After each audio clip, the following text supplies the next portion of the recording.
Hi, ഞാൻ Liya market എന്ന YouTube ചാനലിലേക്ക് എല്ലാവർക്കും സ്വാഗതം. ഇന്ന് നമ്മൾ പരിശോധിക്കാൻ പോകുന്നത് സ്റ്റോക്ക് മാർക്കറ്റിൽ നമ്മൾ എത്തുന്നത് എന്തിനാ? അത് നമുക്ക് അതിൻ്റെ അകത്ത് നിന്ന് നല്ലൊരു റിട്ടേൺ ലഭിക്കണം, നല്ലൊരു വരുമാനമാക്കി അത് മാറ്റണം എന്നുള്ളൊരു വിചാരത്തോടു കൂടിയാണ് നമ്മൾ എത്തുന്നത്. അപ്പം അതിൻ്റെ അകത്ത് തന്നെ പലർക്കും ഇല്ലാത്തൊരു ഇതാണ് അതിൻ്റെ അകത്തൊരു ലക്ഷ്യബോധം, എവിടെ എത്തണം എന്നുള്ളത്. അതിനെക്കുറിച്ചാണ് ഇന്ന് നമ്മൾ സംസാരിക്കുന്നത്. അപ്പോൾ ചാനൽ സബ്സ്ക്രൈബ് ചെയ്യാത്തവരുണ്ടെങ്കിൽ ചാനൽ സബ്സ്ക്രൈബ് ചെയ്യുക, ലൈക്ക് ചെയ്യുക, ഷെയർ ചെയ്യുക. നിങ്ങളുടെ അഭിപ്രായങ്ങളൊക്കെ കമൻറ്റ് ബോക്സിൽ രേഖപ്പെടുത്തുക. ഇതൊരു ബയ്യോ സെല്ലോ റെക്കമെൻഡേഷനൊന്നുമല്ല, കാര്യങ്ങൾ പറയുന്നു, കമ്പനീനെ പരിചയപ്പെടുത്തുന്നു, അതിൻ്റെ ആ ഒരു രീതി പറയുന്നു, എൻ്റെ ഒരു രീതി പറയുന്നു എന്ന് മാത്രമേ ഉള്ളൂ. അപ്പോൾ നമുക്ക് എന്ത് ചെയ്യാം, ഇൻവെസ്റ്റിങ്ങിലെ നിഫ്റ്റിയുടെ ചാർട്ട് എടുത്തിട്ട് നമുക്ക് തുടങ്ങാം. ഇത് മന്ത്ലി ചാർട്ടല്ലേ. അപ്പോൾ ഈ മന്ത്ലി ചാർട്ടിൽ നോക്കിയാൽ നിരവധി തെരഞ്ഞെടുപ്പുകൾ കഴിഞ്ഞിട്ടുള്ളൊരു മാർക്കറ്റിൻ്റെ ഒരു പിക്ചറാണ് നമ്മൾ ഈ കാണുന്നത്. അപ്പോൾ ഈ മാർക്കറ്റിൽ ഏത് തിരഞ്ഞെടുപ്പ് കഴിഞ്ഞാലും ആ തിരഞ്ഞെടുപ്പൊക്കെ കഴിഞ്ഞിട്ടും മാർക്കറ്റ് എങ്ങോട്ടാണ് പോയത്? ഉയരങ്ങളിലേക്ക് തന്നെയാണ് പോയത്. അപ്പോൾ അത് നമുക്കിപ്പം തിരഞ്ഞെടുപ്പ് ഇതിൻ്റെ അകത്തൊരു ഘടകമാണോ? അത് ആ ഒരു സമയത്ത് മാത്രം. ഇപ്പോൾ ഈ തിരഞ്ഞെടുപ്പിൻ്റെ റിസൾട്ട് എന്ന് തന്നെ അടുത്ത ദിവസം റിസൾട്ട് വരും. ആ റിസൾട്ടോട് കൂടി ആ അനിശ്ചിതാവസ്ഥ നമുക്കങ്ങ് മാറിക്കിട്ടും. മാർക്കറ്റിന് ഒട്ടും ഇഷ്ടമില്ലാത്തൊരു സംഭവമാണ് അനിശ്ചിതാവസ്ഥ. അപ്പം അനിശ്ചിതാവസ്ഥയുടെ സമയത്തിൽ ആൾക്കാർക്ക് ഭയങ്കര പാനിക്കാവും. കാരണം എന്താ, നമ്മുടെ എല്ലാവരുടെയും ആ ഒരു മണിയാണ്, കാശാണ് അതിൻ്റെ അകത്ത് നിക്ഷേപിച്ചിരിക്കുന്നത്. അപ്പോൾ അത് കാരണം ഭൂരിപക്ഷം പേർക്ക് എന്താ, അത് പോവുമോ, നഷ്ടപ്പെടുമോ എന്നുള്ളൊരു പേടി കാരണമാണ് പലരും ഈ ഒരു പാനിക്ക് വരുന്നത്. അതിൻ്റെ കൂടെ കുറേ പേർക്ക് ട്രേഡ് ചെയ്യാനുള്ള ഒരു അവസരമായതുകൊണ്ട് ഒരു ഹൈപ്പൊക്കെ ഉണ്ടാക്കുന്ന ഇതും കൂടി ഉണ്ട് കേട്ടോ. അപ്പോൾ നമുക്കെന്താ, ഈ ഒരു കുറച്ച് നാളത്തേക്ക് ഇതുപോലെയുള്ള വലിയ ഇവൻറ്റുകൾ വരുമ്പോൾ ആ മാർക്കറ്റിൽ നിന്ന് ആ ഒരു പ്രഷർ താങ്ങുക, ആ ഒരു ടെൻഷൻ്റെ അകത്തേക്ക് ഉൾപ്പെടാതെ മാറി നിൽക്കുകയാണെങ്കിൽ അനവധി അവസരങ്ങൾ ഇതിൻ്റെ അകത്ത് വരാൻ കിടക്കുന്നുണ്ട് അല്ലേ. അപ്പോൾ ഇങ്ങനത്തെയുള്ള വലിയ ഇവൻറ്റ് കഴിഞ്ഞിട്ട്, ഇപ്പോഴത്തെ ഈ ഇവൻറ്റ് കഴിഞ്ഞിട്ട് എന്തൊക്കെയാണ് വരാനുള്ളത്? ഇത് കഴിഞ്ഞിട്ടൊരു പൂർണ്ണമായിട്ടുള്ള ബഡ്ജറ്റ് വരുന്നുണ്ട്. അത് കഴിഞ്ഞിട്ട് എന്താ വന്നത്? നമ്മുടെ ശരിക്കും എന്തോന്നാ, റേറ്റ് കുറയ്ക്കുന്ന ഒരു ഇവൻറ്റിന് വരാൻ കിടക്കുന്നേ ഉള്ളൂ അല്ലേ. ആ ഇവൻറ്റ് കുറയ്ക്കുമ്പോഴത്തേനും മാർക്കറ്റ് പുതിയ ഓൾ ടൈം കുറിക്കും എന്നുള്ളത് ഏകദേശം ഉറപ്പുള്ള കാര്യമാണ്. അതെന്താ, മാർക്കറ്റിനൊരു പ്ലസ് ആയിട്ടുള്ള കാര്യമാണ്. കാരണം ബാങ്കിലെ റേറ്റ് കുറയ്ക്കുമ്പോഴത്തേനും അവരൊക്കെ എങ്ങോട്ട് ചെയ്യും, കൂടുതൽ റിട്ടേൺ കിട്ടുന്ന ഇതുപോലെയുള്ള മാർക്കറ്റിലേക്ക് തിരിച്ചു വരും. പിന്നെ ഇന്ത്യക്കുള്ള മെച്ചം എന്നാ, ഇന്ത്യ ഒരു നെക്സ്റ്റ് വളർച്ചയുടെ കാലഘട്ടമാണ്. അടുത്തൊരു 10, 15, 20 കൊല്ലം എന്ന് പറഞ്ഞു കഴിഞ്ഞാൽ വലിയൊരു വളർച്ച സാധ്യതയുള്ളൊരു കാലഘട്ടമാണ്. അപ്പോൾ ഞാൻ ഇപ്പോൾ ചുരുക്കി പറഞ്ഞാൽ തോന്നുക, ഇതിൻ്റെ അകത്ത് ആ ഒരു കയറ്റം, ഈ വലിയ ഇവൻറ്റുകളൊക്കെ വരുമ്പോൾ ആ ഒരു ചെറിയ കാലഘട്ടത്തിലേക്ക് മാത്രമാണ് നമ്മുടെ ഈ മാർക്കറ്റിലെ ഒരു വേരിയേഷനും വോളറ്റിലിറ്റിയൊക്കെ കാണുള്ളൂ. പിന്നെ വലിയൊരു റാലിയൊക്കെ ഇപ്പോഴാണെങ്കിൽ വലിയൊരു റാലിയൊക്കെ നടത്തി മാർക്കറ്റ് എല്ലാ ദിവസവും എന്ന് പറഞ്ഞാൽ പുതിയ ഓൾ ടൈം ഹൈ കുറിച്ചുകൊണ്ടിരിക്കുന്ന സമയം. അങ്ങനെ വരുമ്പോഴത്തേനും ഒരു ചെറിയ പ്രോഫിറ്റ് ബുക്കിംഗ് എന്തുകൊണ്ടും നല്ലതല്ലേ, നല്ലതാണ്. പിന്നെ നമുക്കെന്താ, ഈ ഒരു വീഡിയോയുടെ ഉദ്ദേശമായിട്ടുള്ള കാര്യം എന്നാ, നമ്മളിൽ പലർക്കും ഇല്ലാത്തതാണ് നമുക്ക് ലക്ഷ്യബോധം. ഇപ്പം ഞാനിത് ഇതിൻ്റെ അകത്ത് പലവട്ടം ചെയ്തിട്ടുണ്ട്, കുറച്ചാൾ മുമ്പാണ് ചെയ്തതെന്ന് മാത്രമേ ഉള്ളൂ.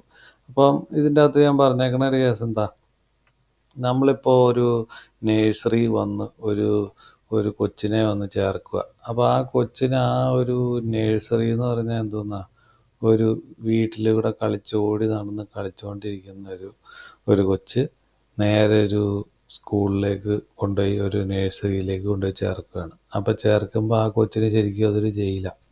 കാരണം എന്നാ വെച്ച് കഴിഞ്ഞാൽ ആദ്യകാലത്ത് വലിയ വാതിലൊക്കെ അടച്ചു. അപ്പോൾ എന്നാ, അതിൻ്റെ അകത്ത് കൂട്ടുകാരുണ്ട്, കൂടുതൽ കളിക്കാനുള്ള ആൾക്കാരുണ്ട്, പഠിക്കാനുണ്ട്, ഭാവിയിലേക്ക് ഒരുപാട് നേട്ടങ്ങൾ സ്വന്തമാക്കണമെങ്കിൽ ആ ഒരു പ്രോസസ്സിൽ കൂടെ തന്നെ കടന്നു പോയാൽ മാത്രമാണ് അവന് ഭാവി ഉണ്ടാവുള്ളൂ.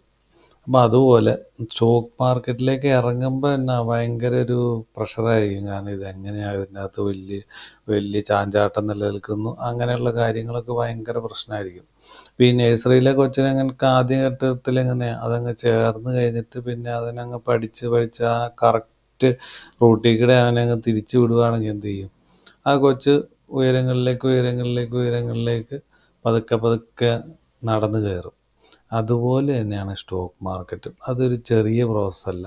ഈ കൊച്ച് പിന്നെ ഉദാഹരണം വെച്ചെടുക്കുകയാണെങ്കിലോ, നേഴ്സറിയിൽ പഠിക്കുന്ന ഒരു കൊച്ചിനെ ഉദാഹരണം വെച്ചെടുക്കുകയാണല്ലോ അങ്ങനെങ്കിലോ, അവൻ്റെ പഠനം തീരുമോ?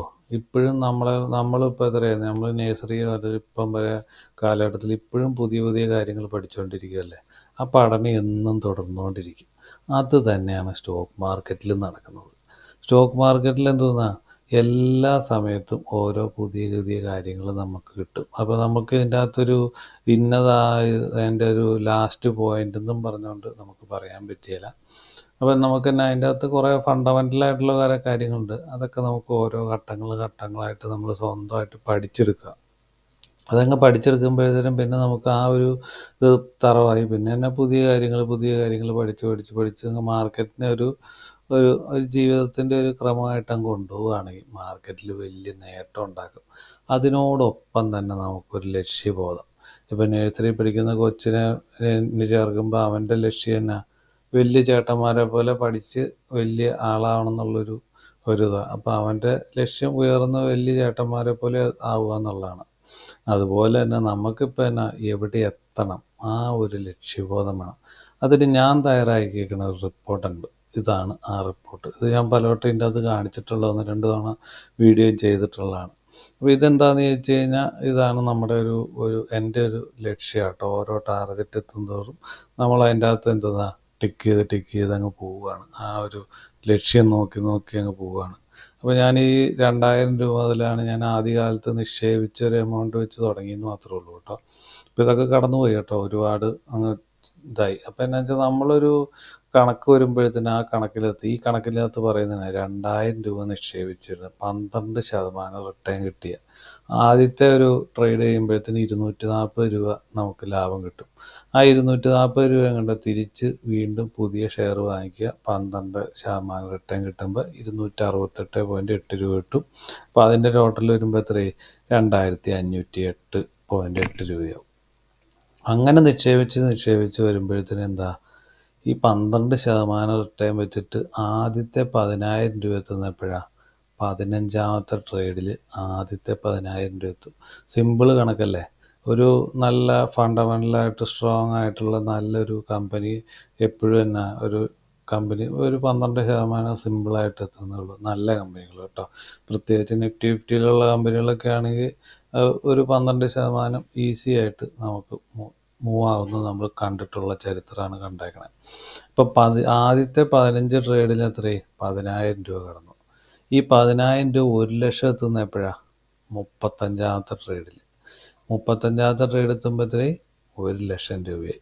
അത് 10 ലക്ഷം എത്തുന്നതോ 55ാമത്തെ ട്രേഡിൽ എത്രയും 10 ലക്ഷം രൂപയായി. അപ്പോൾ ഇതിൻ്റെ അകത്ത് ഞാൻ കാണിച്ചേക്കണ കണക്കനുസരിച്ച് ആപ്പാടെ നിക്ഷേപിച്ചേക്കണ 2000 രൂപയുള്ളൂ. അപ്പോൾ എത്ര ചെറിയ എമൗണ്ട് ആണെങ്കിലും നമുക്കൊരു ടാർഗറ്റ് ഉണ്ടെങ്കിൽ, അത് ഇന്ന കാലഘട്ടം എന്നൊന്നുമില്ല, നമുക്ക് ആ ടാർഗറ്റ് ഉണ്ടെങ്കിൽ ആ നിക്ഷേപിച്ചേക്കണ തുക നമ്മളെങ്ങനെയാണ് അതിനെ കൂട്ടി വരിക. നമുക്കൊരു ലക്ഷ്യം വേണം, ആ ലക്ഷ്യത്തിൽ പോവുക. അപ്പോൾ ഇതിൻ്റെ അകത്ത് 55ാമത്തെ ട്രേഡിൽ 10 ലക്ഷം ആയല്ലേ. പിന്നെ 61ാമത്തെ ട്രേഡ് എത്തുമ്പോഴോ 20 ലക്ഷം. ഇവിടെ നിങ്ങൾ ശ്രദ്ധിച്ചാൽ അറിയാം, ആദ്യത്തെ 1 ലക്ഷം രൂപ എത്താൻ വേണ്ടി എത്ര രൂപയ്ക്ക് എത്തി? 35 ട്രേഡ് വേണ്ടി വന്നു. അത് കഴിഞ്ഞിട്ട് 10 ലക്ഷം വേണ്ടി വന്നതോ, പിന്നെ 35-ൽ നിന്ന് 55 എത്തിയപ്പോഴത്തേനും എത്രയായി? 10 ലക്ഷം എത്തി. ആ 10 ലക്ഷത്തിൽ നിന്ന് 20 ലക്ഷം എത്തണമെങ്കിലോ പിന്നെ നിസാര ട്രേഡുകൾ മതി. 55 5-6 ട്രേഡ് എത്തുമ്പോഴത്തേനും എത്രയായി? 20 ലക്ഷം എത്തി. ആ 20 ലക്ഷത്തിൽ നിന്ന് 55 ലക്ഷം എത്തണമെങ്കിലോ 70ാമത്തെ ട്രേഡിൽ 55 എത്തി. 1 CR ആവണമെങ്കിലോ 76ാമത്തെ ട്രേഡിൽ. അപ്പം വെറും 55-ൽ നിന്ന് അങ്ങോട്ട് ആ ഒരു എമൗണ്ട് കൂടുന്നതിനനുസരിച്ച് തന്നെ നമ്മുടെ കോമ്പൗണ്ടിങ് ആണ് ഇവിടെ വർക്കാകുന്നത്. ആ വലിയ തുകേനെ കോമ്പൗണ്ട് ചെയ്ത്. അപ്പോൾ നമുക്ക് ഇതിൻ്റെ അകത്ത് നമ്മൾ ഇതുപോലെ ഒരു ലക്ഷ്യബോധം ഉണ്ടെങ്കിൽ എന്നാ, ആ ലക്ഷ്യബോധം നമുക്ക് എപ്പോഴും ഒരു ടാർഗറ്റിലേക്ക് എത്തുമ്പോൾ നമ്മുടെ ആത്മവിശ്വാസം കൂടും. ഇതുപോലെയുള്ള ലക്ഷ്യങ്ങളിലേക്ക് എത്തിച്ചേരാൻ നമുക്കൊരു പ്രേരണയാവുകയും ചെയ്യും. അങ്ങനെ വരുമ്പോഴത്തേനാണ് നമുക്ക് ആ ഒരു മാർക്കറ്റ് എന്ന് പറഞ്ഞൊരു സംഭവം നല്ലൊരു ലക്ഷ്യത്തിലേക്ക് എത്താൻ പറ്റുള്ളൂ. ഇപ്പോൾ ഇതിൻ്റെ അകത്ത് നോക്കിയേ, ഈ 2000 മാറ്റിയിട്ട് ഒരു 10,000 രൂപ ആക്കിയാലോ ഈ സംഭവത്തിൻ്റെ ടാർഗറ്റ് എല്ലാം ഇവിടെ എന്ന് പറഞ്ഞ് മാറിയല്ലേ. പിന്നെ നമുക്ക് 1 CR എത്തുമെങ്കിൽ അതിന് ഈ 76 ട്രേഡ് വേണ്ടി വരികയില്ല. അതിനിപ്പുറത്ത് തന്നെ 1 CR എത്തും എന്നുള്ളതാണ് കണക്ക്. അപ്പോൾ അതനുസരിച്ച് വേണം നമ്മുടെ ഈ ഒരു ടാർഗറ്റ് മെയിൻറ്റെയിൻ ചെയ്യുക. ഇതുപോലെ ഒരു ടാർഗറ്റ് ഉണ്ടെങ്കിൽ നമുക്ക് എപ്പോഴും എന്ത് ചെയ്യാം, വലിയൊരു നേട്ടം കൊയ്യുക എന്നുള്ളതാണ്. ഇതുപോലെ എല്ലാ ടാർഗറ്റുകളും നമ്മൾ ഓരോരുത്തരും നമ്മുടേതായ നിക്ഷേപം എത്രയുണ്ടോ ആ നിക്ഷേപത്തിനൊരു ചെറിയ ടാർഗറ്റൊന്നും വെക്കില്ല കേട്ടോ. സ്റ്റോക്ക് മാർക്കറ്റിൽ വന്നിട്ട് ചെറിയ ടാർഗറ്റ് വന്നിട്ടൊരു കാര്യമൊന്നുമില്ല. വലിയ ടാർഗറ്റിൽ വെക്കുക. അത് നേടേണ്ട വഴികൾ ചെറിയ ടാർഗറ്റ് വെച്ചിട്ട് വേണം നേടാൻ. നമ്മൾ വലിയ അങ്ങേറ്റത്തെ ടാർഗറ്റൊന്നും വെക്കേണ്ട. ഒരു നിശ്ചിത കാലയളവിൽ ഒരു ഇത്ര ശതമാനം റിട്ടേൺ നമുക്ക് കിട്ടണം. അത് കഴിഞ്ഞിട്ട് ആ റിട്ടേൺ കിട്ടിക്കഴിയുമ്പോൾ ആ ഒരു സ്റ്റെപ്പ് ടിക്ക് ചെയ്യുക. അത് കഴിഞ്ഞിട്ട് അടുത്ത സ്റ്റെപ്പിലേക്ക് പോവുക. അതിന് വേണ്ട തന്നെ നമ്മൾ സ്വന്തമായിട്ട് ഇതുപോലെ ലെഫ്റ്റ് ടു റൈറ്റ് കയറ്റമുള്ളത്, ഫണ്ടമെൻ്റലി സ്ട്രോങ് ആയത്, കടമില്ലാത്തത്, നല്ല FIS DISനൊക്കെ അത്യാവശ്യം നോട്ടമുള്ളത്, ഭാവിയിലേക്ക് വളർന്നു വരാൻ ചാൻസ് ഉള്ള ബിസിനസ് ഉള്ളത്, അങ്ങനത്തെ കമ്പനികൾ നേടിയെടുക്കുകയാണെങ്കിൽ എന്ത് കിട്ടും, നമുക്ക് ഈ ഒരു സ്റ്റോക്ക് മാർക്കറ്റ് എന്നും ഒരു നേട്ടം ഉണ്ടാക്കി തരാനേ പറ്റുള്ളൂ.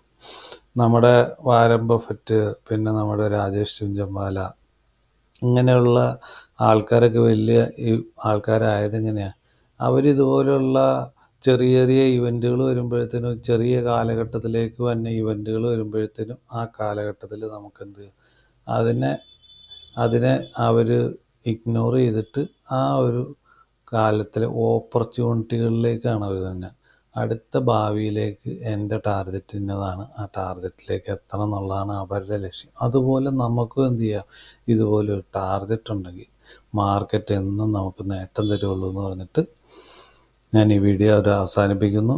ഇതൊരു ബൈയോ സെല്ലർ റെക്കമെൻഡേഷനൊന്നുമല്ല. പിന്നെ ഒരു കാര്യം എന്താണെന്ന് വെച്ച് കഴിഞ്ഞാൽ, എല്ലാവരും കൃത്യമായിട്ട് സ്വന്തമായിട്ട് പഠിക്കണം കേട്ടോ. അങ്ങനെ പഠിച്ചാൽ മാത്രമേ ഈ നേട്ടങ്ങളൊക്കെ പുറകെ വരുള്ളൂ. പെന്നി സ്റ്റോക്കിലൊക്കെ ഉൾപ്പെട്ട് പോയി കഴിഞ്ഞാൽ ഇതുപോലെയുള്ള നേട്ടങ്ങളൊന്നും വരില്ല. അത് ടാർഗറ്റ് എത്തുമെന്നൊക്കെ വിചാരിച്ചുകൊണ്ട് ഇങ്ങനെ നിൽക്കും. വല്ല കാലത്തും ടാർഗറ്റ് എത്തും. എല്ലാ സ്റ്റോക്കുകളും അങ്ങനെ എത്തണം എന്നില്ല കേട്ടോ, വലിയ റാലിയൊക്കെ നടത്തണമെന്നില്ല. അപ്പോൾ നമുക്ക് തന്നെ ഫണ്ടമെൻ്റലി സ്ട്രോങ് ആയിട്ടുള്ള കമ്പനിയാണ്, അതിനുള്ള പഠനമാണ് വേണ്ടത് കേട്ടോ. അപ്പോൾ ഇതൊരു ബൈയോ സെല്ലർ റെക്കമെൻഡേഷനൊന്നുമല്ല, കാര്യങ്ങൾ പറഞ്ഞു എന്ന് മാത്രമേ ഉള്ളൂ. അപ്പോൾ പുതിയ നല്ല വീഡിയോ ആയിട്ട് വരുന്നവരെ നന്ദി, നമസ്കാരം, താങ്ക് യു.